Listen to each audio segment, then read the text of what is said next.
All right, hello everybody. Welcome back to a little bit more of a update on this Russian front. It is now the Soviet reinforcement phase.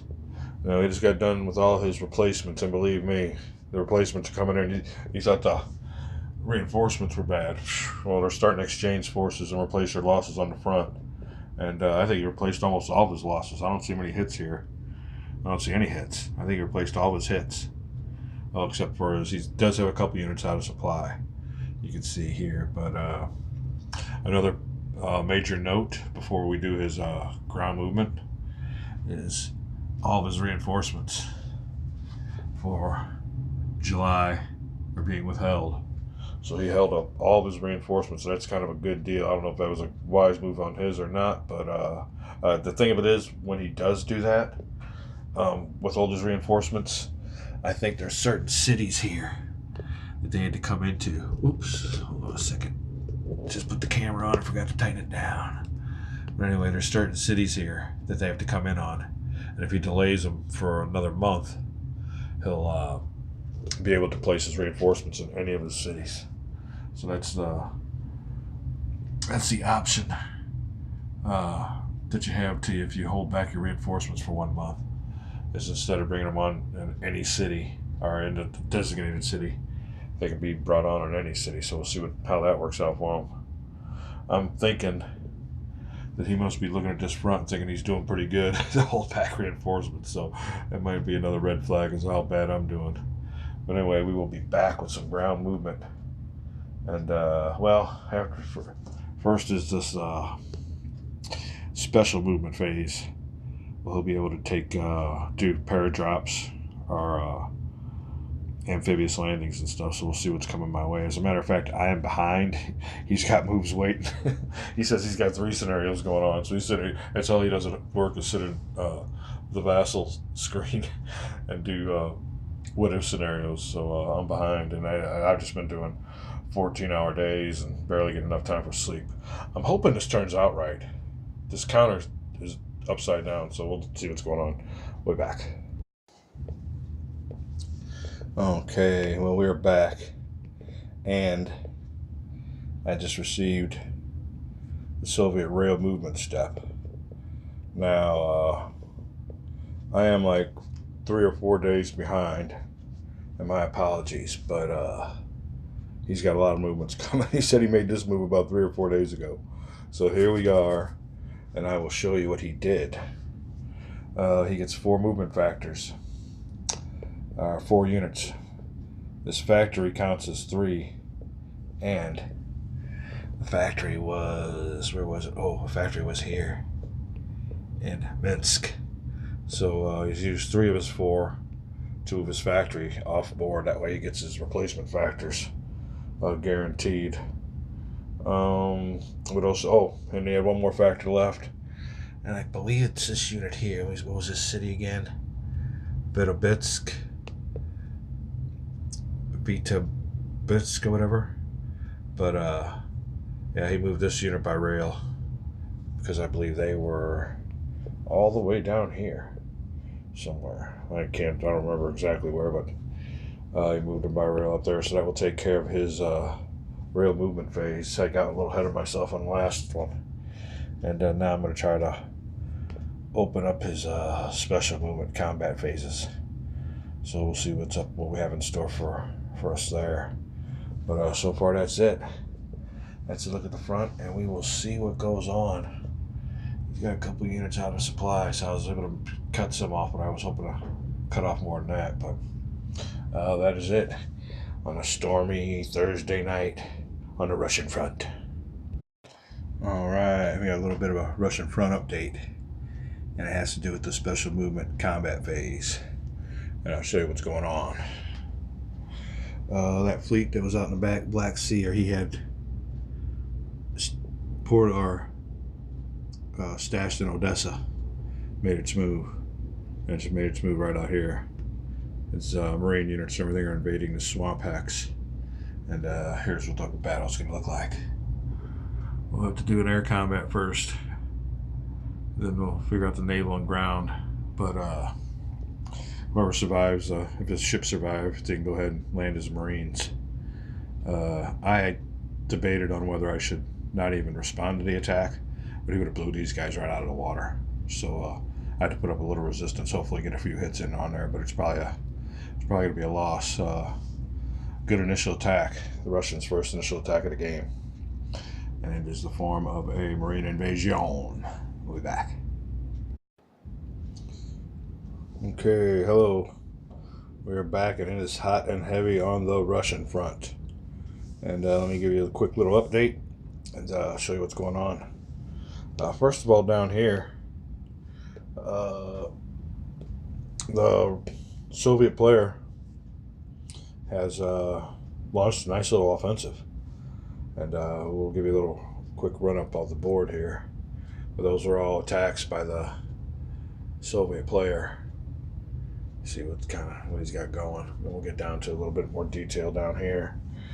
First of all, his little fleet came on out here, and we had this little combat. Like I said earlier, it wasn't looking good. I needed at least 1, 2, or 3 on the die rolls, and I didn't get anything. I think it was all 4 and above. So it resulted in my first losses of the game. You can see, well, here's what happened. As a matter of fact, the air unit got shot down in that battle. There's a lot of things that went on. He went ahead and launched, after that was over with and all of his opposition was gone, he was able to land his forces, and that resulted in battle number 1. That's yet to be determined. But after he got done with all of his moves and his battles, he moved this little armor unit down this way and proceeded to take the old city of, now I'm going to pronounce this one, Constanta. And I guess it's not Constantinople, but it's Constanta, whatever, in Romania. So he was able to take that fortress port unopposed. And the real killer was I had to have me in a naval evacuation, and I had no friendly port to go to. And that resulted in me losing 2 of my fleets, 1 Romanian and 1 German. So them were my first casualties. And it was a good move by him. Took me totally by surprise. I mean, now you can see he's got some other units moving in. I don't think he had enough movement factors to get to Bucharest yet. Or let me see, what city is this? Yeah, Bucharest.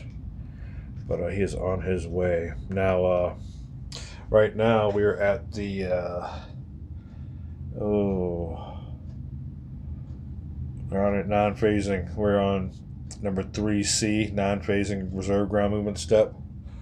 But I believe I'm going to keep my units there and just use them in case as a response movement. We'll see what's up. I've yet to determine. But he's got a couple battles. We'll go ahead and look at battle number 1 and battle number 2. Now, some of these are response battles. There's his first battle. He's got his Marines going against my infantry in a swamp. And nobody's really assigned any air units yet, so there's no air units that are being assigned yet. If there are, battle number 2 will represent. Now I usually put my attacker on the right and the defender on the left. So number 2 is probably a response movement.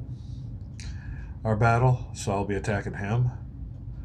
And then you got here on battle number 3, and that's further up. He's even got a blitz unit on his armor, so he's going to try to make some headway. And I'll show you where that one is right here. We got a lot going on in this area. So what he's going to try to do is go ahead and, I guess, attack, and then attack, or something, try to get behind me. So he's trying to do with those units. But he's only got 1 battle there. This battle here, as a matter of fact, he was moving his units, I guess, from here over this way to try to take away my, capture this town that's undefended. So I had to move 1 of my infantries, and that's, let me see, battle number 4. It's mostly a response battle with me attacking him. So I seen that going on, and he sent me the vlog. He says response movement, and he was heading this way, and there was nobody there. So yeah, you got no choice, but you had to. No attacks there. Now he is attacking here. Oh no! Now here's what happened with this one. 6. I'm trying to move he's trying to move his out of supply armor units, and I responded moving by attacking them. So battle numbers 7 and 8, or 6 and 7. Yeah, these 2 battles were units that were trying to pull back. He pulled back from the city, and when he tried pulling back, our response movement, so I'll be attacking his out of supply units that were trying to get back into supply. As far as combats go, there's another one up here. Combat number 5. Since he's got that fleet with him, he's getting awfully froggy. And this is actually a hex right here that's really important. It allows the Axis player 5 movement factors by rail instead of 4. If I got those numbers correctly, it just gives me 1 more rail movement factor. So he's trying to get that back. Here on the units involved in that, you see that big fleet there on the right. That's a killer. So we'll see how that turns out. But that's what's going on. As far as strategy goes, look down here. He's making an offensive in the south. He's going to try to get Bucharest, and I maybe need to pull my forces back. I need to that these coins on these cities. I mean, that they're important for somebody, either him or me. It's probably him. So he's going to try to get those cities there, I guess. He's got the forces now. I do have some reinforcements coming up in August. As a matter of fact, the game's almost predicting where I need them. So those will come in handy. The real killer of the game is his next turn. He's getting all these units to place anywhere, plus all of his August reinforcements. So he gave me a little window of opportunity there. I don't know if it was good on his part or not, but he will be hammering it next turn. So I gotta make a move while I can. Let's see how his combats go. We got a lot to go through here, and zoom it back out. We'll update you on the board. It is the weekend, and I got some time to play. So another thing, these units here, these are the units that were involved in this special operation that landed his forces here. When they were done, they had to do a return and transfer. So they went ahead and did that, and deal do not use marker on them. But that is about it. Another thing, he's got a few units there, but nobody behind. But little do we know, and it's part of the game, is he held forces back from last month. So all during this month, what you don't see is these rail lines are clogged with Russian forces, namely these guys right here, and they're all probably heading east to these front cities. They'll be able to be placed adjacent to or any city since they were held back. So it's going to get hot and heavy. You got to get things going on. A little bit of delaying action, a few battles for the Russian player, but the next German player turn is going to be a tell-all. Way back, more Russian front.